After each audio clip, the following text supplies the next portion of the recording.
नमस्कार, आप देख रहे हैं राष्ट्र प्रथम और मैं हूं जय शर्मा। रुक करते हैं आज की हेडलाइंस पर। छत्तीसगढ़ के बिलासपुर से इंदौर के लिए एक नए उड़ान सेवा की सोमवार से शुरुआत हो गई। इंडियन एयरफोर्स की ओर से 22 साल पहले जो सपना देखा था वो अब पूरा होने जा रहा है। इतने सालों की मेहनत के बाद एयरफोर्स को सोमवार को LCH मिला। राजधानी जयपुर में 7 और 8 अक्टूबर को होने वाली इन्वेस्टर्स समिति को लेकर सरकार की जीरो पर तैयारी चल रही है। भारत के विदेश मंत्री एस जयशंकर ने एक बार फिर पाकिस्तान के आतंकवाद प्रेम को लेकर आक्रामकता बयान दिया। राजनीतिक रणनीतिकार प्रशांत किशोर 2 अक्टूबर से जनसमुदाय पदयात्रा पर हैं।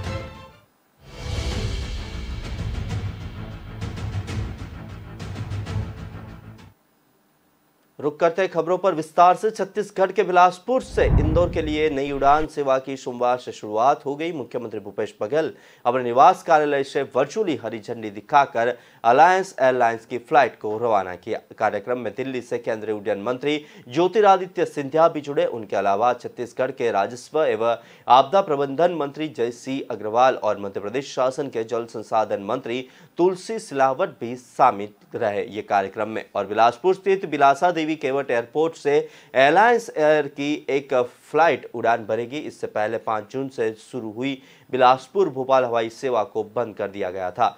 इसको लेकर लोगों ने विरोध जताया था। हालांकि सोमवार से शुरू हो रही बिलासपुर इंदौर बिलासपुर हाईवे सेवा को अच्छा रिस्पांस मिला है। इसको लेकर टिकटों की एडवांस बुकिंग भी शुरू हो गई है। बिलासपुर से इंदौर के लिए अलायंस एयर की फ्लाइट की सोमवार, बुधवार, शुक्रवार और शनिवार को सुविधा मिलेगी। फ्लाइट सुबह 11 बजे उड़ान भरेगी। इसी तरह इंदौर से दोपहर 1 बजे और 3 बजे बिलासपुर के लिए पहुंचेगी। बताया जा रहा है कि घोषणा के बाद ही फ्लाइट की 4000 सीटें बुक हो चुकी है।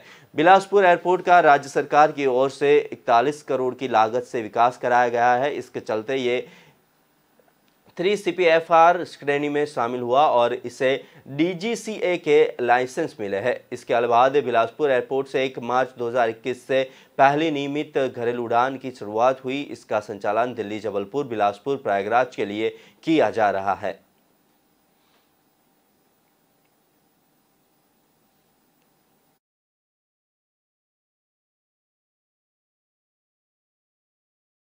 निश्चित तौर पे आप सभी के चैनल के माध्यम से मैं बिलासपुर की जनता को बधाई तो देना चाहती हूँ, लेकिन थोड़ा भय भी मन में व्याप्त होता है। 4 माह पूर्व भी हम लोगों ने जून में भोपाल की सेवा के लिए बधाई दी थी जनता को।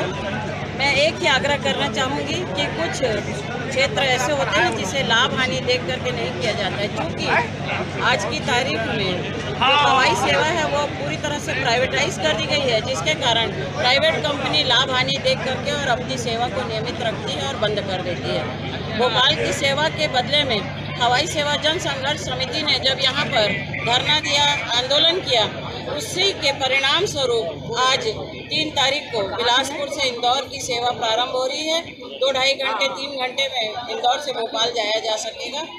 मुख्य बात यही है कि इस हवाई मार्ग का विस्तार हो और सभी महानगरों से, जैसे दिल्ली, बम्बई, इंदौर, दिल्ली, बम्बई, आपका कलकत्ता, हैदराबाद, चेन्नई, इन मार्गों में भी हमें हवाई सेवा का अवसर दिया जाए, क्योंकि संभाग का बड़ा मुख्यालय है। जैसा कि आदरणीय सिंधिया जी ने भी कहा कि बिलासपुर में बिजली के जितने संयंत्र हैं, तो जिस संयंत्रों की धूल हम झेल रहे हैं, उनका प्रदूषण हम झेल रहे हैं, तो उसके बदले में यदि केंद्र में, मैं सोचती हूँ कि छत्तीसगढ़ के अलावा अनेक राज्यों को बिलासपुर से जो बिजली पैदा होती है वो जा रही है, कोरबा से बिजली पैदा हो रही है वो जा रही है।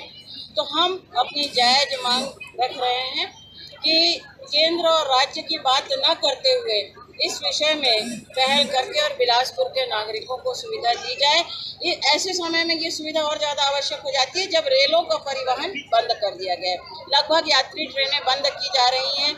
ऐसे समय में यदि किसी को मेडिकल की आवश्यकता है, यदि किसी को शादी ब्याह के लिए आवश्यकता है, तो वो किसी भी मार्ग को नहीं चुन पा रहा है। ये बहुत त्रासदी है बिलासपुर के लिए, और बिलासपुर की जायज मांग के लिए हवाई सेवा जन संघर्ष समिति का हमेशा हम सहयोग करेंगे और उनके साथ हैं। यही आपके माध्यम से कहना चाहूँगी। सभी को दशहरे की नवरात्रि की बहुत बधाई आपके माध्यम से देती हूँ।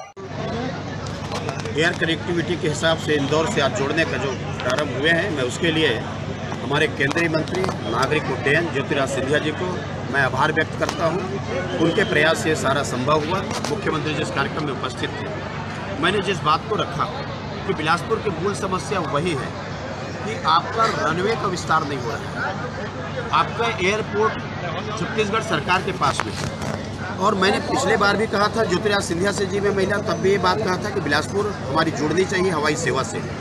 वो देने के लिए तैयार हैं, आज भी उस बात का उल्लेख किए हैं। तो जब रनवे का विस्तार करेंगे तो वही विमान आप पे लैंडिंग होगी, टेकअप होगी, और आप नहीं करेंगे तो नहीं होगा।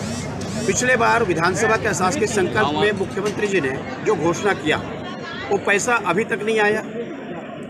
केवल यहाँ ताली बजाते रहते हैं और ताली बजा करके उनका धन्यवाद ज्ञापित करते हैं। मुझे लगता है 23 तक ऐसे करते रहेंगे। तो पैसा कम से कम जो घोषित किए हैं वो तो आ जाए। मुख्यमंत्री जी की प्राथमिकता में बिलासपुर नहीं है।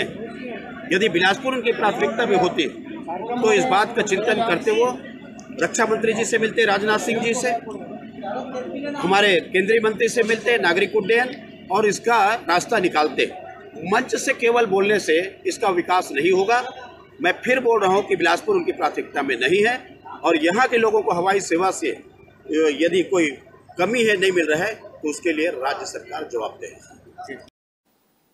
इंडियन एयरफोर्स की ओर से 22 साल पहले जो सपना देखा गया था वो अब पूरा होने जा रहा है। इतने सालों की मेहनत के बाद एयरफोर्स को सोमवार को LCH मिल गया। खास बात यह है कि नवरात्रि के अष्टमी के दिन ये एयरफोर्स के बेड़े में शामिल हुआ। LCH को यहाँ प्रचंड नाम दिया गया है।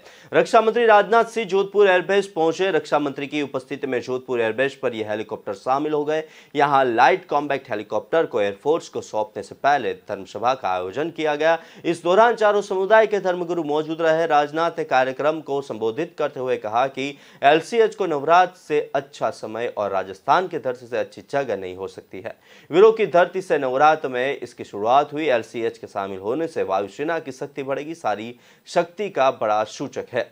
LCH देश की स्वदेशी तकनीक पर गर्व है। LCH को लेकर विजय रथ तैयार है। सारी चुनौतियों पर LCH खरा उतरेगा, दुश्मनों की आसानी से चकमा दे सकता है। कार्यक्रम के दौरान राजनाथ सिंह LCH को विजय रथ बताते हुए कहा कि सारी चुनौतियों पर LCH खरा उतरा रहा है और दुश्मनों को आसानी से चकमा दे सकता है। आने वाले समय में सुपर पावर वाले देश में भारत का नाम सबसे पहला होगा। वे बोले, इसके नाम के साथ लाइट जुड़ा है, लेकिन काम भारी है। करीब 3,885 करोड़ रुपए की लागत से बने 15 LCH फौज में शामिल हो रहे हैं। 3 LCH बेंगलुरु से जोधपुर पहुंच चुके हैं। बाकी 7 हेलीकॉप्टर भी अगले कुछ दिनों में यहां पहुंच जाएंगे। इस क्राइट के लिए एयरफोर्स के 15 पायलट्स को ट्रेनिंग दी गई है। आज इंडियन एयरफोर्स में देश के प्रथम इंडिजिनस लाइट कॉम्बैट हेलीकॉप्टर का इंडक्शन हो रहा है। प्रचंड शक्ति, प्रचंड वेग और प्रचंड प्रहार की क्षमता वाले इस LCH का इंडक्शन हमारी एयरफोर्स की कैपेबिलिटीज में बढ़ोतरी के साथ साथ रक्षा उत्पादन क्षेत्र में आत्मनिर्भरता की ओर भी यह एक बड़ा कदम है। अमृतकाल की प्रारंभिक वेला में इस पराक्रमी LCH का इंडक्शन देश की आजादी के शताब्दी वर्ष तक इंडियन एयरफोर्स को दुनिया की सर्वश्रेष्ठ एयरफोर्स बनाने में आपके संकल्प को दर्शाता है। साथ ही यह शताब्दी वर्ष तक रक्षा उत्पादन क्षेत्र को पूर्ण आत्मनिर्भर बनाने के आपके संकल्प को भी दिखाता है। इंटरनल थ्रेट्स हो या एक्सटर्नल, वार हो या पीस, इंडियन एयरफोर्स ने सदैव अपने अदम्य साहस, शौर्य और पराक्रम के साथ नेशनल सिक्योरिटी को मजबूती प्रदान की है। राष्ट्र को जब जरूरत पड़ी है, हमारी एयरफोर्स अपने करेज, कैपेबिलिटी और वर्सिटिलिटी के साथ राष्ट्र की अपेक्षाओं पर हमेशा यह खरी उतरी है। इस multi role light combat helicopter के इंडक्शन के बाद इंडियन एयरफोर्स की भूमिका और अधिक प्रभावी रूप से हमारे सामने होगी। ऐसा मेरा विश्वास है। साथियों, एक लंबे समय से इंडियन एयरफोर्स ने न केवल राष्ट्र की सुरक्षा में अपनी महत्वपूर्ण भूमिका निभाई है, बल्कि स्वदेशी रक्षा उत्पादन को भी पूरा इंडियन एयरफोर्स ने सपोर्ट किया है। अटैक हेलीकॉप्टर की जहां तक बात है, आजादी के बाद लंबे समय तक इस क्षेत्र में स्वदेशी तकनीक पर आवश्यक ध्यान नहीं दिया गया। इसका परिणाम यह हुआ कि इंडियन एयरफोर्स को फॉरेन ओरिजिन अटैक हेलीकॉप्टर पर ही निर्भर होना पड़ा। अपने यूएन पीस कीपिंग मिशन के माध्यम से दूसरे देशों में भी कीर्तिमान स्थापित करने वाली हमारी वायुसेना को विदेशी अटैक हेलीकॉप्टर्स का सहारा लेना पड़ा। साथियों, देश में लंबे समय से स्वदेशी अटैक हेलीकॉप्टर्स की आवश्यकता महसूस की जा रही थी, पर 1999 में कारगिल युद्ध के दौरान इसकी जरूरत को गंभीरतापूर्वक अनुभव किया गया। तब से लेकर अब तक की यानी 2 दशकों की देश की रिसर्च एंड डेवलपमेंट का प्रतिफल है LCH, और इंडियन एयरफोर्स में इसका इंडक्शन हमारे डिफेंस प्रोडक्शन की राह में एक इम्पॉर्टेंट माइलस्टोन है। राजधानी जयपुर में 7 और 8 अक्टूबर को होने वाली इन्वेस्टर्स समिति को लेकर सरकार की जोरों पर तैयारियां चल रही है। सोमवार को मुख्यमंत्री आवास पर अशोक गहलोत ने समिति को लेकर जानकारी साझा की। वहीं इस दौरान गहलोत ने आलाकमान से सियासी घटनाक्रम के बाद माफीनामे पर इशारे में अहम बात कही। गहलोत ने कहा कि राजनीति का एक असूल होता है, यहाँ जो होता है वे दिखाई नहीं देता है और जो दिखता है वो हमेशा होता नहीं है। इसके अलावा गहलोत ने इन्वेस्टर्स समिति को लेकर कहा कि पहले भी कई राज्यों के निवेश समिट देखे हैं, जैसे वाइब्रेंट गुजरात, जहाँ कई लाख करोड़ के करार किए जाते हैं लेकिन धरातल पर कुछ फीसदी ही उतरते हैं। सीएम ने कहा कि हमारी सरकार का उद्देश्य है कि समिट से पहले ही घोषणाओं को धरातल पर उतारा जाए। वहीं इस दौरान गहलोत ने राजस्थान रत्न अवार्ड की घोषणा भी की, जो 6 लोगों को दिया जाएगा। सरकार ने justice Dalveer Bhandari, justice Lodha, NM Mittal, Hindustan zinc के अनिल अग्रवाल, जोधपुर के सायर सिनकाफ निजाम और केसी मालो को ये अवार्ड देने जा रहे हैं। वहीं राजस्थान के सीएम को लेकर पूछे गए एक सवाल पर अशोक गहलोत ने कहा कि राजनीति में गुणा भाग होता रहता है, कभी कभार सच्चाई लोगों तक नहीं पहुंच पाती है। गहलोत ने कहा कि मैं जहां भी रहूंगा वहां से मैं राजस्थान की, मेरी मातृभूमि की सेवा करता रहूंगा। कई बार तो मजाक बन जाती है, समिट हो गया, खाली आंकड़े बताने के लिए समिट के बाद में एमओयू होते हैं। इस बार हमने थीम दी है कमिटेड और डिलीवर्ड। पहले ही हम लोगों ने एमओयू साइन करा दिए हैं, एमओयू या LOI, और आधार बना के चल रहे हैं। मुझे खुशी है कि ये जो थीम मैंने बनाई है, रखी है, और इस प्रोग्राम में 3000 लोग डेलीगेट हैं, देश विदेश के हैं, वो भाग लेंगे। और अभी तक आप देख लीजिए 4193 MOU और LOI 4193 और लगभग 11 लाख करोड़ के लगभग इन्वेस्टमेंट आने की संभावना रहेगी। संभावना इसलिए कह रहा हूँ, 11 लाख करोड़ के लगभग इन्वेस्टमेंट आने की संभावना रहेगी। संभावना या अन्य राज्यों के अंदर मुश्किल से वहाँ 15, 20, 25 दिसंबर मुश्किल से पहुँच पाता। हमने जो MOU और LOI साइन कराए हैं पहले, हमारी सोच ये है कि जो हमने नीति बनाई है, MSME की हो या फूड एग्रो प्रोसेसिंग की हो, जो भी नीति बनाई है, उन सबका लाभ टाइम पे मिल जाएगा। टाइम बाउंड अगर मान लो स्वीकृति मिले, वन स्टॉप शॉप जो नाम दिया गया है सिंगल विंडो की तरह, उसमें स्वीकृति जारी हो जाए, तो छूट दी गई है कि मान लीजिए 9% इंटरेस्ट लगता है लोन में, 8% मान लो सरकार देगी। तो ऐसी जो योजनाएं हैं, तीसरा जो MSME जो एक्ट बनाया हमने सरकार बनते ही 19 का, उसका लाभ भी मिलेगा छोटे उद्योगों को। बड़े उद्योगों के लिए चाहे वो सोलर में आए या कृषि में आए, उनके लिए हम लोगों ने जो MOU साइन किए हैं, दिल्ली में भी करीब 70,000 करोड़ के MOU साइन हुए। तो मैं आपको ये बताना चाहता हूँ कि इस बार सरकार ने नई पॉलिसी बनाई है कि पहले आप MOU साइन करो, और मेरे ख्याल से उसके कारण से 40% जो है 40% से करते तो आपके 20% तो इन्वेस्टमेंट और 40% जो नंबर है उसके अंदर आपको सेक्टर की इम्प्लीमेंट भी हो गया है और इम्प्लीमेंट अंडर इम्प्लीमेंटेशन है, और 520 परियोजना तो इम्प्लीमेंट हो गई है 6,114 करोड़ की और 1,160। भारत के विदेश मंत्री एस जयशंकर ने एक बार फिर पाकिस्तान के आतंकवाद प्रेम को लेकर आक्रामक बयान दिया। उन्होंने कहा कि भारत IT प्रोफेशनल यानी प्रौद्योगिकी विशेषज्ञ के लिए जाना जाता है, लेकिन पाकिस्तान इंटरनेशनल टेररिस्ट के लिए जाना जाता है। इस दौरान उन्होंने पाकिस्तान समर्थित आतंकवाद को दुनिया के लिए एक खतरा बताया। एक कार्यक्रम के दौरान विदेश मंत्री एस जयशंकर ने कहा, जैसे हम सूचना प्रौद्योगिकी IT के विशेषज्ञ हैं, वैसे हमारा एक पड़ोसी इंटरनेशनल टेररिस्ट के विशेषज्ञ है। उन्होंने कहा, ये वर्षों से चल रहा है कि हमें इसका सामना कैसे करना चाहिए और उन्हें यह समझाना होगा कि आतंकवाद को राजनीति के साथ नहीं मिलाया जा सकता है। आतंकवाद है। आज इसका इस्तेमाल हमारे खिलाफ किया जा रहा है, कल इसका इस्तेमाल आपके खिलाफ किया जाएगा। आतंकवाद के प्रहार और आक्रमण प्रतिक्रियाओं को लेकर उन्होंने कहा कि जब भी किसी देश को निशाना बनाया जाता है तो मुंह तोड़ जवाब दिया जाता है। मैं कहूंगा कि ये भी कूटनीति का एक उदाहरण है। वैश्विक परिस्थिति को लेकर एस जयशंकर ने कहा, वर्तमान समय में दुनिया बहुत अधिक जागरूक है। पहले दूसरे देश सोचते थे कि अगर ये कहीं और हो रहा है तो उन्हें परेशान क्यों होना चाहिए। मैं ये नहीं कहूंगा कि स्थिति पूरी तरह बदल गई है, लेकिन दुनिया अब आतंक के प्रति कम सहिष्णु है। जयशंकर ने कहा कि आतंकवाद के खिलाफ दुनिया अब पहले की तरह आंख मूंद कर नहीं बैठी, बल्कि जागरूक हो रही है। गौरतलब है कि भारत पाकिस्तान के खिलाफ अंतर्राष्ट्रीय स्तर पर आतंकवाद को लेकर सवाल उठता रहता है। आतंकवाद की इन्हीं घटनाओं के चलते ही पाकिस्तान को FATF ने ग्रे लिस्ट में डाल रखा है। वही अमेरिका से लेकर फ्रांस तक इस मुद्दे पर भारत के साथ खड़े दिखते हैं, जो कि पाकिस्तान और वहां के इस्लामिक आतंकवाद के खिलाफ खुलकर भारत का समर्थन करते हैं।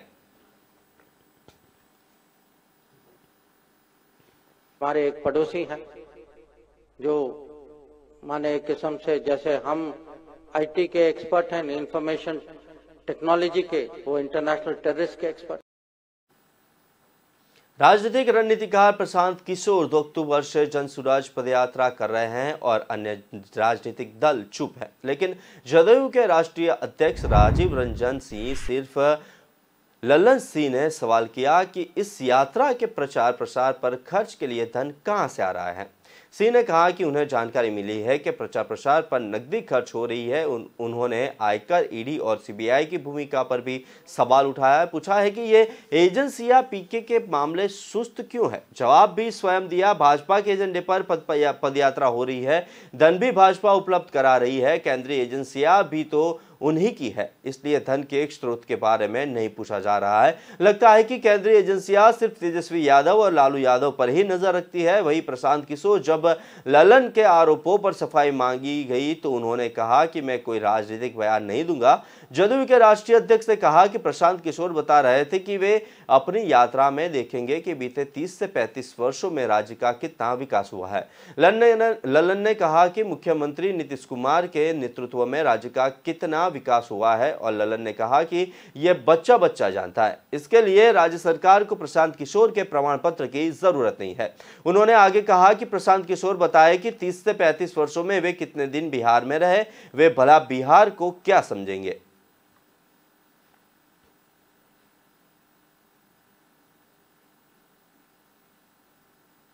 करने का सवाल है तो बिहार में किसी को रोक नहीं है, हर आदमी घूम सकता है।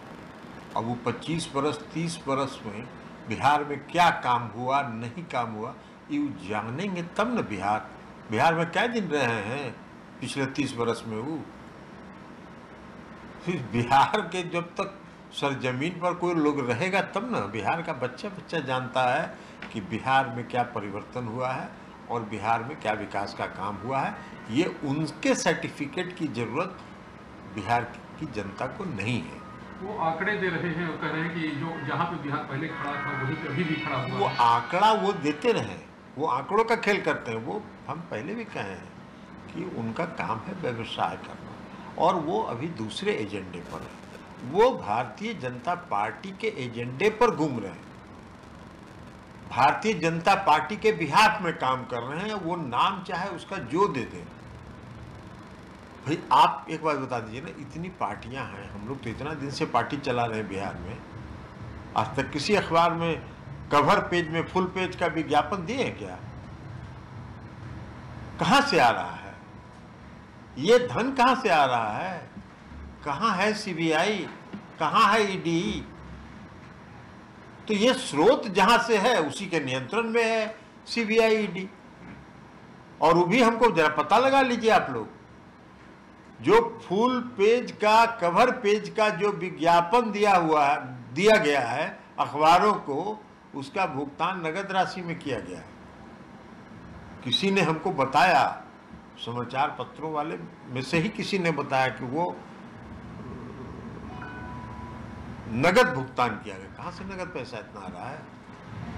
तो ये सीबीआई और ईडी खाली तेजस्वी यादव जी के लिए और लालू जी के लिए है और विपक्षी नेताओं के लिए है।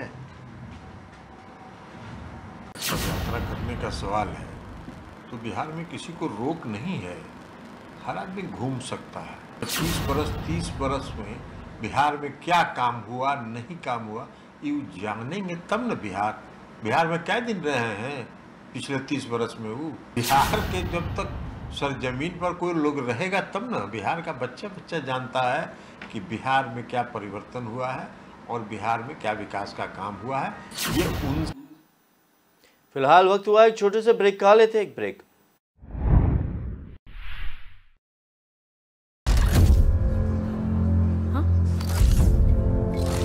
Hello ladies. नील, मेरी चांद के लिए चांद का टुकड़ा।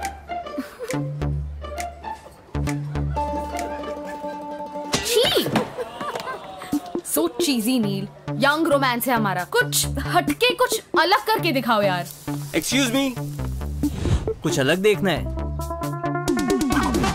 आपके Amazon शॉपिंग ऐप में है मिनी टीवी। यहाँ मिलेंगे अतरंगी शोज, वो भी free. Amazon mini TV, young जनता को यही मानता। थोड़ा स्पेस मिलेगा?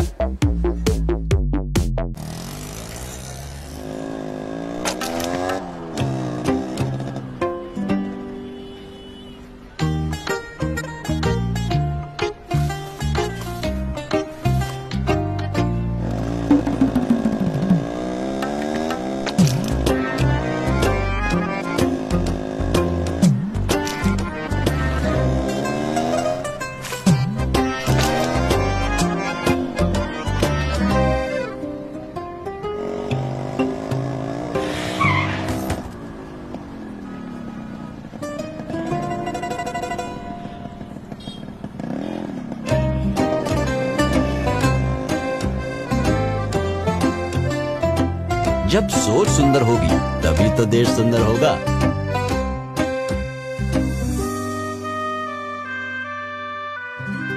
JSW paints, think beautiful.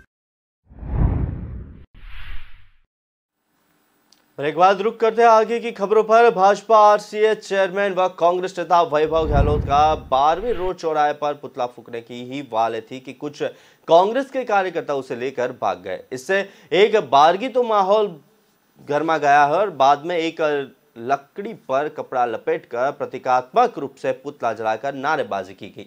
Jodhpur के बरकतुल्ला खां स्टेडियम में पिछले 3 दिन से लीजेंड क्रिकेट कप का आयोजन हो रहा है। इस मैच में के लिए फ्री पास भी दिए गए, लेकिन ये पास केवल कांग्रेस विधायक, कांग्रेस जिलाध्यक्ष को दिए गए। इस पर भाजपा जिलाध्यक्ष देवेंद्र जोशी ने कहा कि फ्री पास के नाम पर राजनीति की जा रही है, केवल कांग्रेस कार्यकर्ताओं को पास दिए जा रहे हैं। कांग्रेस भाजपा सभी जनप्रतिनिधियों को समान रूप से पास वितरित किए जाए, ये ओछी राजनीति है। उन्होंने कहा कि राज्य सरकार से जांच की मांग की चुकी है और जोधपुर में मिलकर कार्यक्रम में आयोजन की स्वस्थ परंपरा रही है। उन्होंने कहा कि स्टेडियम में पानी की बोतल 100 रुपए और कचौरी 60 रुपए में मिलेगी तो भाजपा कार्यकर्ता चुप नहीं बैठेंगे। प्रशासन शुरू से भाजपा कार्यकर्ताओं के खिलाफ दोहरा रवैया अपना रहा है।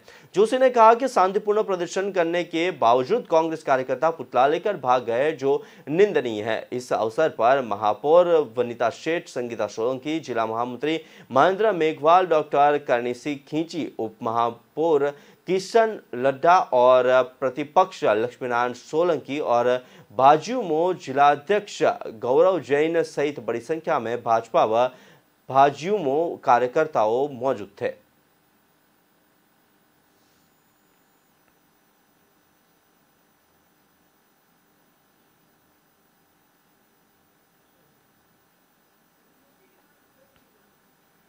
स्वच्छ सर्वेक्षण 2022 में प्रदेश का प्रदर्शन मिला जुला दिख रहा है। एक तरफ जहां बड़े शहरों में शामिल देहरादून व काशीपुर ने अपने प्रदर्शन में सुधार कर लंबी छलांग लगाई है, वहीं हरिद्वार, रुद्रपुर और हल्द्वानी व रुकड़ी जैसे शहरों की स्वच्छता व्यवस्था ने बेहद निराश किया है। ये शहर अपनी पिछली रैंकिंग से काफी नीचे फिसल गए हैं। 1 से 10 लाख की आबादी वाले शहरों में देहरादून देश के 382 शहरों में 69 के स्थान पर है और वहीं 2021 की बात करें तो देहरादून का स्थान 22वां था।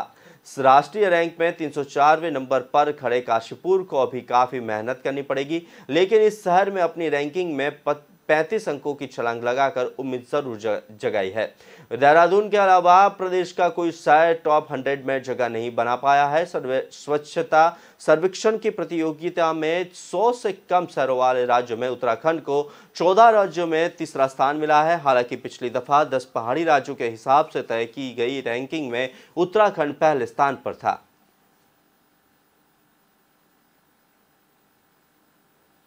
जिले में सैकड़ों निवेशकों के करीब 200 करोड़ से ज्यादा की ठगी करने फरार हुई अपेक्षा ग्रुप कंपनी के डायरेक्टर मुरली मनोहर नामदेव ने आज कोटा के कोर्ट में सरेंडर कर दिया। इसके बाद एसआईटी की टीम कोर्ट पहुंची और आरोपी डायरेक्टर मुरली मनोहर नामदेव को हिरासत में मिला और पिछले दिनों आरोपी डायरेक्टर मुरली मनोहर नामदेव और साथी डायरेक्टर हरिओम सुमन के खिलाफ कोटा पुलिस ने 10-10 हजार का इनाम भी घोषित किया था। एसआईटी की टीमें आरोपी मुरली मनोहर नामदेव और हरिओम सुमन की तलाश में थी। इस बीच आज आरोपी डायरेक्टर मुरली मनोहर नामदेव ने अपने अधिवक्ता के जरिए कोर्ट में सरेंडर कर दिया। सरेंडर की सूचना पर एसआईटी की टीम पहुंची और आरोपी मुरली मनोहर डायरेक्टर को हिरासत में लिया गया। फिलहाल एसआईटी की टीम आरोपी से पूछताछ में जुटी हुई है। रातों रात भाग निकली अपेक्षा ग्रुप कंपनी। पैसा दुगुना करने के लालच में अपेक्षा ग्रुप ने 200 करोड़ की महाठगी की और फिर कंपनी रातों रात भाग निकली। कोटा शहर में अब विभिन्न थाना इलाकों में 69 और मुकदमे दर्ज किए जा रहे हैं और इस कंपनी ने कोटा संभाग में 2500 निवेशकों के साथ करीब 200 करोड़ की ठगी की वारदात के एसआईटी का भी गठन किया गया था। इस मामले में 5 आरोपियों को अब तक गिरफ्तार किया जा चुका है। डीएसपी अमर सिंह ने निर्देशन में गठित विशेष एसआईटी टीम इस प्रकार की जांच कर रही है। इसमें अपेक्षा ग्रुप से संबंधित मामले में अभी 6 अभियुक्त, जिसमें सीएमडी मुरली मनोहर नामदेव था, उसके अलावा अन्य 6 लोग पुलिस अभिरक्षा में चल रहे थे, जिनसे अनुसंधान जारी था और इस अनुसंधान के दौरान काफ़ी रिकॉर्ड जो है वो जब्त किया गया है। और देर रात्रि कल 2 अभियुक्त जो डायरेक्टर के रूप में कार्यरत थे, उनकी भी गिरफ्तारी की गई है, जिसमें एक सूर्यकांत गुप्ता जो इसमें मुख्य भूमिका में डायरेक्टर के रूप में था और अपेक्षा क्रेडिट कोऑपरेटिव सोसाइटी में भी उपाध्यक्ष था, इसकी गिरफ्तारी की गई है। ये देवासी सिटी कोटा का निवासी है। दूसरी गिरफ्तारी इसमें दिनेश चंद्र गुप्ता की गई है, जो 12 का निवासी है, जो भी डायरेक्टर के रूप में सक्रिय था। अब तक इसमें पूरे मामले कितने आरोपी गिरफ्तार हो चुके हैं? अब तक इसमें 9 अभियुक्त गिरफ्तार किए जा चुके हैं, जिनमें से आज 8 हमारे पास हैं। इनको आज न्यायालय में पेश किया। मुरादाबाद के मुढ़ा पांडे के दईखेड़ा गांव के गायब हुए बच्चे को उसके रिश्ते के चाचा ने ही चोरी किया था। चाचा 3.5 माह के बच्चे को 1.5 लाख रुपए में बेचना चाहता था। इसके लिए उसने दंपति से सौदा भी कर लिया था, लेकिन चोरी का बच्चा होने के बाद पता लगने पर दंपति ने बच्चा लेने से मना कर दिया। डीआईजी सलभ माथुर ने बताया कि ग्राम गई खेड़ा निवासी कल्लू सिंह ने घर में मुख्य दरवाजा नहीं है। शुक्रवार रात कल्लू सिंह की पत्नी आरती 3.5 माह के बेटे भानु के साथ आंगन में सो रही थी। कल्लू व 4 अन्य बच्चे भी पास ही सोए हुए थे। रात करीब 2 बजे कल्लू जागा तो उसने देखा कि भानु चारपाई पर नहीं है। उसने आरती को जगाया। पति पत्नी के शोर मचाने पर आस पड़ोस के लोग भी जाग गए। कल्लू सिंह ने यूपी 112 पर सूचना दी। पुलिस भी रात में ही बच्चे की तलाश में जुट गई। कल्लू ने अपने ही गांव निवासी नीटू पर बच्चा चोरी करने का आरोप लगाते हुए पुलिस को तहरीर दी। बताया कि नीटू मझोला थाना की एकता कॉलोनी में रहता है। घटना के दिन आरोपित गांव में देखा गया था, लेकिन गांव से अचानक गायब हो गया था। छानबीन के दौरान पुलिस को पता लगा कि नीटू के पड़ोस में उसका दोस्त धनपाल निवासी ग्राम बेहटा और संबल भी किराए पर रहता है। इस क्षेत्र में किराए पर रहने वाले शिशुपाल उर्फ पंडित निवासी ग्राम इदखेड़ा थाना उधेती बदायूं का भी आना जाना है। उसने नीटू और धनपाल से नवजात शिशु की मांग की थी। ये खो गया था 1 बजे रात के। कुछ पता है कौन ले गया था? पता है, कौन ले गया? नीटू ले गए थे हमारे गांव के। पुलिस ने इतनी जल्दी इसको बरामद कर लिया, क्या कहना है? पुलिस ने इसने बरामद करके दिया, उन्हें धन्यवाद कहना है मुझे। कितने महीने का है ये? महीने का 3.5 महीने का है। कैसे खो गया था? चोरी कैसे हो गया? सोता हुआ पकड़ा गया था, उठा लिया था। अच्छा, सोते हुए। नीटू कौन है आपके, क्या रिश्तेदारी है? बस मोहल्ला पड़ोस के देवर लगते हैं वो। क्या कोई उनसे लड़ाई वगैरह दुश्मनी कुछ नहीं थी हमारी। खुश हैं आप, बच्चा मिल गया? हाँ मैं खुश हूँ, अब बच्चा मिल गया है। तो जी, घटना का खुलासा जैसे कि आप 12 घंटे के अंदर हम लोग के द्वारा एक घटना का खुलासा कर लिया गया है और 12 घंटे में ही ये चारों अभियुक्त गिरफ्तार किए। यहाँ करीबन सुबह आज 4 बजे ये सूचना मिली 1 अक्टूबर को कि एक परिवार द्वारा सूचना दी गई कि उनका 4 माह का जो शिशु है वो गायब है। इसके ऊपर तत्काल पुलिस के द्वारा कार्रवाई करते हुए घटना का अनावरण किया गया है। घर वालों के द्वारा जो शक जाहिर किया गया और वहाँ पर जो हम लोग की एविडेंसेस हैं और वहाँ पे जो साक्षियों से पूछताछ की गई तो एक व्यक्ति के हम लोगों ने क्लोज किया। जो व्यक्ति क्लोज किया वो उन दंपत्ति का ही रिश्तेदार है, दूर का। बेसिकली वो मझोला थाना क्षेत्र में रहता है और कल यहाँ पर देखा गया था। अपराध को कबूल करते हुए बताया कि उसके साथ 3 लोगों और थे, यानी टोटल 4 लोगों के द्वारा एक घटना कारित की गई है और कल रात में उन्होंने 1 बजे के आसपास, यानी कि आज भोर जो है लगभग 1 बजे के आसपास जो है उन्होंने बच्चे को घर के बाहर से बरामदे में सो रहा था वहाँ से उठाया था। उनको ये पता था कि बच्चा बाहर ही सोता है अपने परिवार के साथ में। शुरुआती पूछताछ के अंदर उन्होंने ये बताया कि उन्होंने ये बच्चे को एक निसंतान दंपत्ति को देने का वादा किया था और इसके लिए 1.5 लाख रुपए के अंदर ये सौदा तय हुआ था। लेकिन जब उस दंपत्ति को ये पता लगा कि ये बच्चा इस तरीके से चोरी से लाया गया है तो उन्होंने इस बच्चे को लेने से इनकार कर दिया। और अभी उस दंपत्ति के बारे में भी हम लोग को क्लू मिले हैं कि वो दंपत्ति कौन है, उसको भी हम लोग कोशिश करके जल्दी ट्रेस आउट करेंगे। और इन चारों के कबूलनामे के साथ साथ जो पुलिस के द्वारा तत्काल कार्रवाई की गई, इससे परिवार भी काफ़ी संतुष्ट है और मेरे द्वारा समस्त टीम को 50,000 रुपये का कैश रिवार्ड और प्रशस्ति पत्र दिया था। कोलकाता समेत बंगाल के विभिन्न जिलों में अभी रुक रुक कर बारिश हो रही है। बारिश के समय पूजा पंडाल जरूर खाली नजर आ रहे हैं, लेकिन जैसे ही बारिश रुक रही है वहां पूजा दर्शनार्थियों का हुजूम ऊपर पड़ा है। दरअसल बात यह है कि लोग दुर्गा पूजा में घूमने का मजा खोना नहीं चाहते, इसलिए बारिश में भी घूमने को तैयार है। ऐसा इसलिए भी है क्योंकि कोरोना महामारी के कारण लोग पिछले 2 साल ठीक से घूम नहीं पाए और 2020 में तो कलकत्ता हाई कोर्ट ने आखिरी वक्त में पूजा पंडालों में दर्शनार्थियों के प्रवेश पर भी रोक लगा दी थी। पिछले साल भी कोरोना का असर था, इसलिए बहुत से लोग घूम नहीं पाए थे, लेकिन इस बार कोरोना महामारी पूरी तरह नियंत्रण में है, इसलिए बड़े बच्चे और सभी कमर कसकर तैयार है। पिछले 2 साल बड़े पैमाने पर दुर्गा पूजा का आयोजन भी नहीं हुआ था, लेकिन इस बार कोलकाता व विभिन्न जिलों में बेहद बड़े व आकर्षक पंडाल तैयार किए गए हैं, जिन्हें देखने का मौका लोग गंवाना नहीं चाहते। इसलिए बारिश में छाता लेकर निकल पड़े हैं। महासप्तमी के बाद महाअष्टमी के दिन भी कोलकाता व विभिन्न जिलों में बारिश हो रही है, लेकिन इसके बावजूद भीड़ कम नहीं है।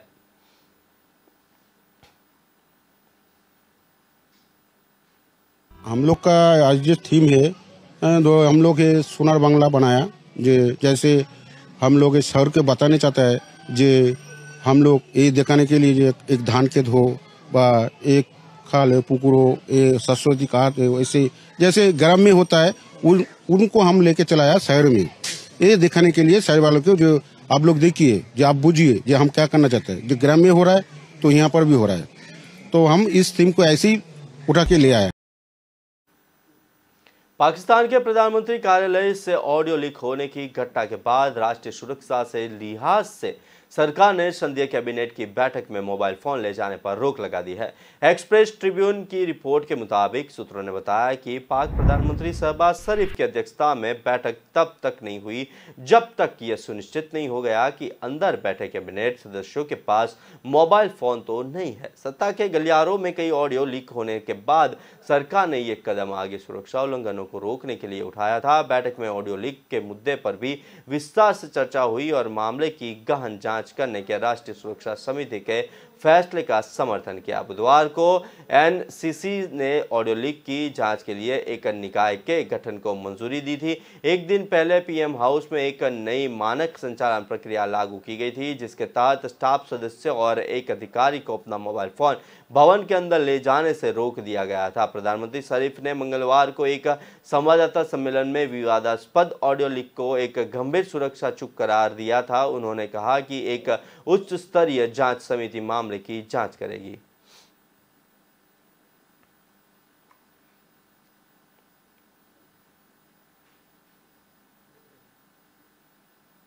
फिलहाल वक्त हुआ एक छोटे से ब्रेक का, लेते एक ब्रेक। दिल का परिंदा उड़ चला, अंदाज अपना मन चला, खुद की तो सुन ले, जी भर के जी ले, रुकना ना तू अब ठहर। Lyra, anytime, anywhere. Lyra, everybody loves to wear. Lyra, anytime, anywhere. हर चीज का भाव बढ़ गया है। दूध 5 रुपए से, सेब 30 रुपए से, पेट्रोल का भाव तो बीपी बढ़ा देता है। इस टॉमी का भी भाव बहुत बढ़ गया है।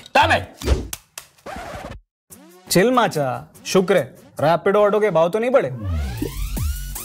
ऑटोज में सबसे किफायती और आपके घर तक भी best price assured. Forget meter, enjoy every kilometre.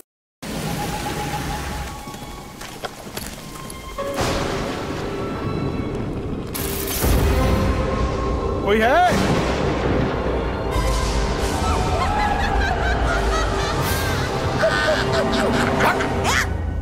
ऐसे डराते हैं भाई वही।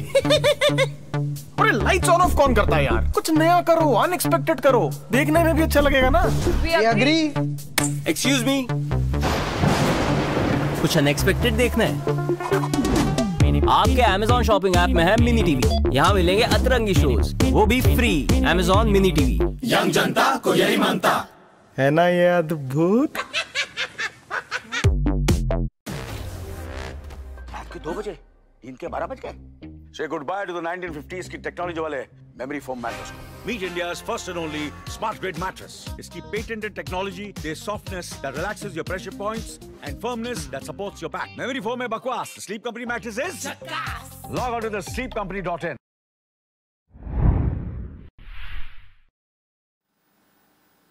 ब्रेक बाद रुक करते आगे की खबरों पर। भारत ने कनाडा के ओंटारियो राज्य में भगवत गीता पार्क में तोड़फोड़ की निंदा की है। कनाडा में भारतीय उच्च न्यायालय ने इसे हेट क्राइम बताते हुए जांच की मांग की थी। ब्रैम्पटन शहर के इस पार्क को पहले टॉयर्स पार्क के नाम से जाना जाता था। बाद में इसका नाम बदलकर भगवत गीता पार्क कर दिया गया और 28 सितंबर को अनावरण किया गया। रविवार को उपद्रवियों ने पार्क का साइन बोर्ड तोड़ दिया था। ब्रैम्पटन शहर के मेयर पैट्रिक ब्राउन ने भी घटना की पुष्टि की है। ब्राउन ने घटना की निंदा करते हुए कहा कि हम जीरो टॉलरेंस का रवैया अपनाएंगे, पुलिस आगे की जांच करेगी, हम जल्द से जल्द साइन को ठीक करने के लिए काम कर रहे हैं। ओटावा में भारतीय उच्च न्यायालय ने एक ट्वीट में कहा कि हम ब्रैम्पटन में श्री भगवत गीता पार्क में हेट क्राइम की निंदा करते हैं, साथ ही कनाडा के अधिकारियों और जांच करने और अपराधियों पर जल्द से जल्द एक्शन की अपील करते हैं। कनाडा भारतीय मूल के 16 लाख लोगों और नॉन रेजिडेंशियल इंडियन NRI का घर है। इस साल यहां 2 हिंदू मंदिरों पर हमला हो चुका है।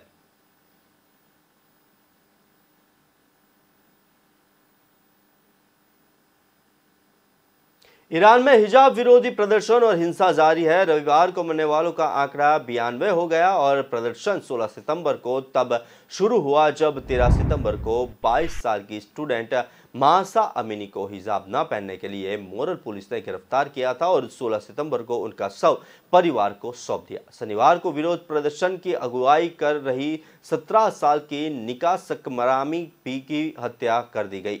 पुलिस ने उन्हें परिवार को बुलाकर शव सौंपा। निका की नाक काट दी गई थी और सिर पर 29 घाव थे। मीडिया रिपोर्ट्स के मुताबिक हिजाब विरोधी प्रदर्शन 164 शहरों तक पहुंच चुके हैं। इनका असर 31 राज्यों में देखा जा रहा है और मासा की मौत के बाद अब तक 92 लोगों की मौत हो चुकी है। सरकार की मुश्किल यह है कि वो जितना विरोध दबाने की कोशिश कर रही है उतना ही तेजी से फैल रहा है।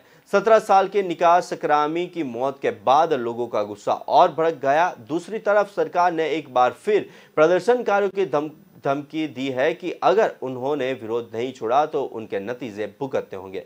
रिपोर्ट्स के मुताबिक निका को तेहरान के एक बाजार में मोरल पुलिस ने गिरफ्तार किया था। तब वो अपने फ्रेंड्स के साथ नारेबाजी कर रही थी। इसके बाद वो पुलिस की गिरफ्त से भाग निकली। फरारी के दौरान ही निका ने अपने एक दोस्त को फोन कर बताया कि पुलिस उसका पीछा कर रही है। निका के परिवार को उनकी फिक्र हुई। उन्होंने तेहरान के हर jail, detention centre, police station और पब्लिक पैलेस पर उन्हें खोजा। उन्हें निका के बारे में कोई जानकारी नहीं मिली थी।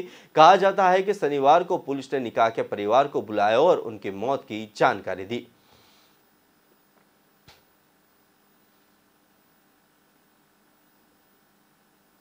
ब्राजील में राष्ट्रपति चुनाव के लिए वोटिंग जारी है। वर्कर्स पार्टी के लुला डा सिल्वा और सोशल बिरवल पार्टी और ब्राजील के वर्तमान राष्ट्रपति जायर बोलोसनारो के बीच मुकाबला है और करीब हर सर्वे में बोलोसनारो की हार का अंदेशा जताया जा रहा है। शनिवार यानी 1 अक्टूबर के आखिरी पोल में बोलोसनारो को 39 जबकि उनके प्रतिद्वंदी लुला डा सिल्वा को 54% वोट मिलने की संभावना जताई गई थी। ये अंतर और बढ़ सकता है। हार की आशंका से बोल्सोनारो ने अपने समर्थकों को हिंसा के लिए उकसाना शुरू कर दिया है। उन्होंने कहा है कि जिस तरह अमेरिका के पूर्व राष्ट्रपति डोनाल्ड ट्रंप ने नतीजों को नहीं माना था वैसे ही वो भी करेंगे। इसके बाद 22 करोड़ की आबादी वाला ब्राजील छावनी में तब्दील हो गया। नतीजे के लिए कुछ दिन इंतजार करना पड़ा और दरअसल पहले राउंड में 50% वोट हासिल करना जरूरी है। अगर ऐसा नहीं होता तो टॉप पर आए 2 कैंडिडेट्स के लिए फिर वोटिंग होती है। लिहाजा अंतिम नतीजे में वक्त लग सकता है। ब्राजील लैटिन अमेरिका का सबसे बड़ा देश है। मतदान केंद्र से 100 मीटर की दूरी तक हत्या नहीं ले जाने के आदेशों के बावजूद कई जगह बोल्सोनारो समर्थक खुलेआम हथियारों के साथ घूमकर वोटरों को धमकाने में लगे हुए हैं। बोल्सोनारो ने अपनी 4 साल के राष्ट्रपति के रूप में कार्यकाल के दौरान ट्रंप का रास्ता ही अपनाया। ट्रंप ने चुनावों में हार के बाद वोटिंग फ्रॉड का मामला उछाला था। बोल्सोनारो वोटिंग से पहले ही फ्रॉड के मुद्दे को उछालकर समर्थकों को भड़का रहे थे। उनका कहना है कि इलेक्शन कमेटी के अफसर लुला के समर्थन है और लुला के साथ साजिश रचकर उन्होंने वोटिंग मशीनों में गड़बड़ी कर दी है। ब्राजील में 1959 में ईवीएम से वोटिंग होती आ रही है, लेकिन अभी भी वोटिंग मशीनों को लेकर शक नहीं जताया गया।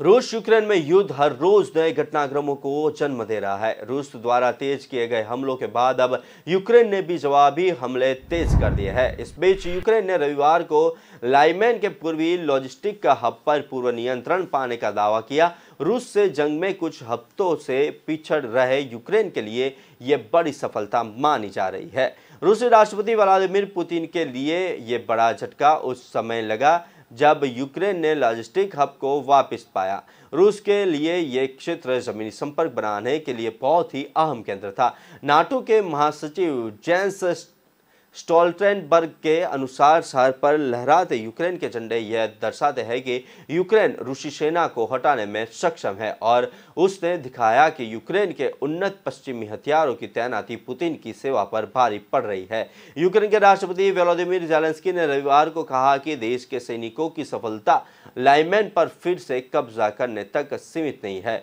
उन्होंने कहा कि यूक्रेन की सेना ने खेरसोन क्षेत्र के अरखान हेल्स और मायरोली यूबिका बस्तियों को भी मुक्त कर दिया।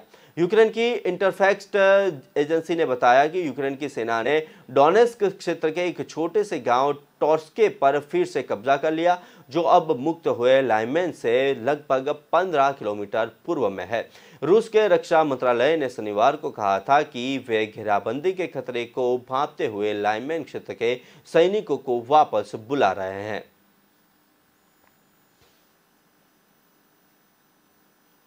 ईरान में 22 साल की युवती महसा अमीनी की पुलिस हिरासत में मौत के बाद सितंबर से सरकार विरोधी प्रदर्शन शुरू हो गए हैं। पुलिस और प्रदर्शनकारियों के बीच झड़पें लगातार देखने को मिल रही है।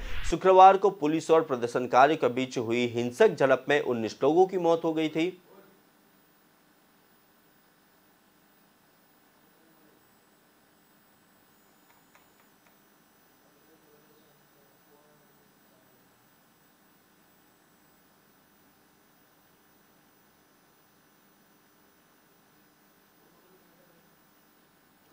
आए 16 थी।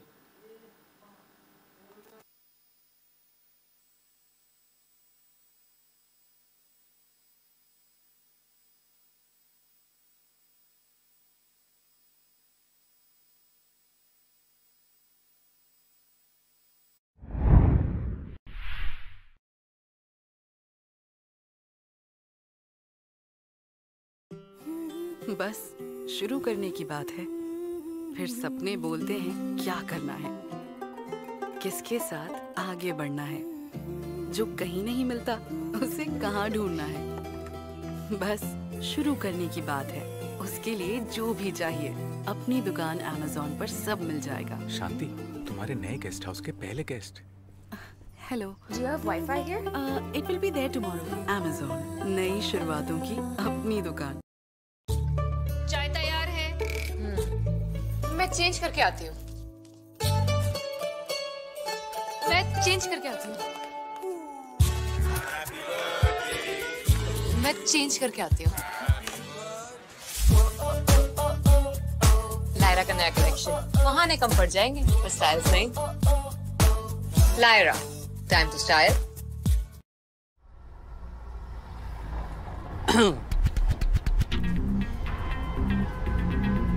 इस लड़की की जल्दबाजी का जो बोझ है, इसे दुनिया नहीं समझ सकती।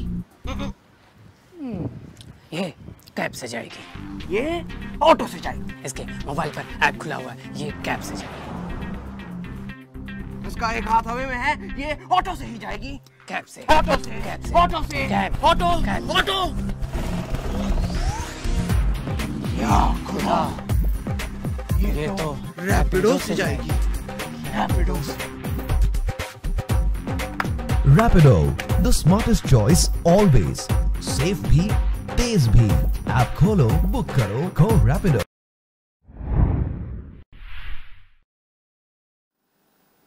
ब्रेक बाद रुक करते आगे की खबरों पर। संयुक्त राष्ट्र महासचिव एंटोनियो गुटेरेस ने कांगो में संयुक्त राष्ट्र शांति सैनिकों पर हुए हमले की कड़ी निंदा की है। गुटेरेस के प्रवक्ता स्टीफन दुजारिक ने शनिवार को एक बयान में कहा, महासचिव ने कहा कि संयुक्त राष्ट्र शांति सैनिकों के खिलाफ हमले अंतर्राष्ट्रीय कानून के तहत युद्ध अपराध हो सकता है।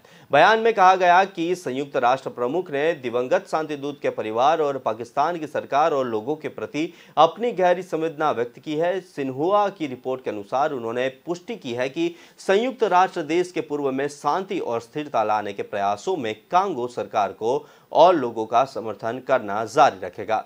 बयान के अनुसार दक्षिण किवू प्रांत के मिनेम्बे में कांगो में संयुक्त राष्ट्र शांति मिशन के एक कंपनी ऑपरेटिंग बेस के खिलाफ हमले को अंजाम देने के लिए द्रिवनाहो रेहो और लड़काओं पर संदेह किया जा रहा है। Express in the strongest possible way my total condemnation about the horrific terrorist attack in Kabul. To send my condolences to the families of all those that perished, Afghans, and those that were helping there, the Afghans, and died serving the lives of others. I have also asked my special representative to convey directly to Kabul my deep condolences to the Afghan people. Congress अध्यक्ष पद के लिए होने वाले चुनाव में उम्मीदवार शशि थरूर ने अपने प्रतिद्वंदी मल्लिकार्जुन खड़गे की इस बात से सहमत है कि दोनों को एक दूसरे से नहीं बल्कि भारतीय जनता पार्टी से लड़ना है। शशि थरूर ने ट्वीट करते हुए लिखा कि मैं खड़गे जी से सहमत हूं कि कांग्रेस में सभी लोगों को एक दूसरे की बजाय भाजपा से मुकाबला करना चाहिए। हमारे बीच कोई वैचारिक मतभेद नहीं है, हमारे बीच कोई वैचारिक अंतर नहीं है। 17 अक्टूबर को होने वाला चुनाव हमारे मतदान सहयोगियों के इस बात पर निर्भर है कि कैसे वे इसे सबसे प्रभावी ढंग से संपन्न करते हैं। वहीं शशि थरूर ने G23 के सवालों का जवाब देते हुए कहा कि G23 कुछ नहीं है बल्कि यह मीडिया के द्वारा सृजन किया गया शब्द है। इससे किसी कांग्रेसी का कोई लेना देना नहीं है। कुछ बातें बेवजह फैलाई जाती है। बता दें कि थरूर ने रविवार को कहा था कि वे मल्लिकार्जुन खड़गे के साथ सार्वजनिक बहस के लिए तैयार है क्योंकि इससे लोगों की पार्टी में उसी तरह से दिलचस्पी पैदा होगी जैसे कि हाल में ब्रिटेन में कंजर्वेटिव पार्टी के नेतृत्व पद के चुनाव को लेकर हुई थी। उनकी इस टिप्पणी पर खड़गे ने कहा था कि उन्हें और थरूर को भारतीय जनता पार्टी और राष्ट्रीय स्वयंसेवक संघ के खिलाफ मिलकर लड़ना है। खड़गे का यह भी कहना था कि उन्हें और थरूर को महंगाई, बेरोजगारी जैसे मुद्दों के साथ ही भाजपा और राष्ट्रीय स्वयंसेवक संघ की विचारधारा के खिलाफ मिलकर काम करना है। First of all, there is no G23 group. Let me stress, there never was. It was a media idea. This whole, as far as I can tell you, a couple of senior leaders wrote a letter. They invited a large number of people to support them. They told me that by phone they had contacted over 100 people who had expressed support. It so happened the COVID lockdown was on in 2020, and at that time only 23 people were available in Delhi to sign it. So that's why 23 signed it. It could have been 100, it could have been less, could have been more. These are the people who were available.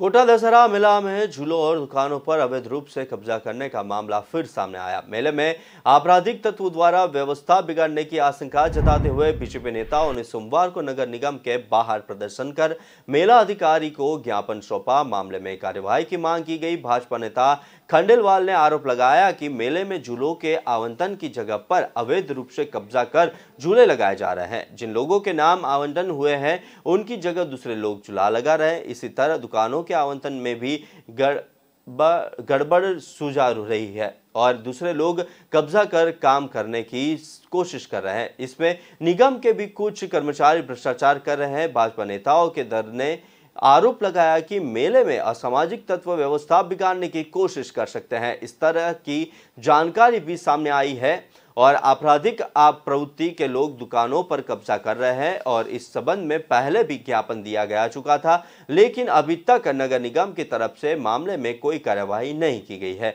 ना ही कोई जांच करवाई गई है। इसे लेकर नगर निगम के बाहर प्रदर्शन कर मेलाधिकारी गजेंद्र सिंह को ज्ञापन सौंपा। साथ ही यह भी कहा कि जिन लोगों की रसीद कटी हुई है उन्हें अभी तक दुकान आवंटित नहीं हुई। मेला अधिकारी गजेंद्र सिंह ने बताया मेले में आने वाले हर दुकानदार का वेरिफिकेशन करवाया जा रहा है, उसके बाद ही आवंटन किया जा रहा है। आपराधिक प्रवृत्ति के व्यक्तित्व मेले में ना सके इसके लिए पुख्ता इंतजाम किए जा रहे हैं। पुलिस प्रशासन भी मुस्तैद है। वहीं फुटकर विक्रेताओं को रावण दहन के बाद जगह दी जाएगी। को दुकानें नहीं दी गई, उनके पास रसीदें होते हुए भी, और जिन लोगों ने यहाँ अतिक्रमण कर लिए, जिनके स्थानों पर अतिक्रमण हो गए भ्रष्टाचार के तहत, उसके खिलाफ हम यहाँ प्रदर्शन करके और हमने गजेंद्र सिंह आयुक्त महिला अधिकारी को ज्ञापन दिया है और चेतावनी दी है। उन्होंने कहा कि हम दशहरे के दूसरे दिन पूरा आवंटन पूरा कर देंगे, पारदर्शिता से किए करेंगे। जो इनको भ्रष्टाचार हुई है उसकी जांच कराने का आश्वासन दिया है। हमने लिखित में उनको मेमोरेंडम दिया है, जो भ्रष्टाचार हुआ उसको रोक लगाएं और जो आपराधिक भूमि के लोग कोटा में घुसे, कोटा की शांति व्यवस्था बनी रहे, उनको आईडी लगवाएं, उनका आधार के आधार पर उनको चेक किया जाए। प्रतिनिधिमंडल आया था, उन्होंने ज्ञापन दिया है। उनका ज्ञापन मूलतः दुकानों के आवंटन, झूले के आवंटन और मेला मैदान में अनाधिकृत और प्रतिबंधित किस्म के लोगों को रोकने से संबंधित है। जिला प्रशासन के सहयोग, पुलिस प्रशासन के सहयोग से निगम प्रशासन इस चीज़ के लिए पूर्ण कटिबद्ध है कि मेला पूर्ण शांति और सुरक्षा के साथ संपादित हो, और उसके लिए एक व्यक्ति की पुलिस रिपोर्ट चेक की जा रही है। इसमें कोई लापरवाही नहीं है। कोई भी दुकानदार अनाधिकृत रूप से मेला ग्राउंड में नहीं रहेगा, सुनिश्चित किया जा रहा है। जो पिछली बैठक हुई थी मेला समिति की, उसमें निर्णय लिया गया है कि एक एक दुकान का फिजिकल वेरिफिकेशन किया जाएगा। जब से मुझे भी 12 साल हो गए शहर में नौकरी करते हुए, आज तक मैंने दुकानों का फिजिकल वेरिफिकेशन होते हुए न तो। फिलहाल खबरों में इतना ही। जुड़े रहे राष्ट्रपति के साथ। नमस्कार।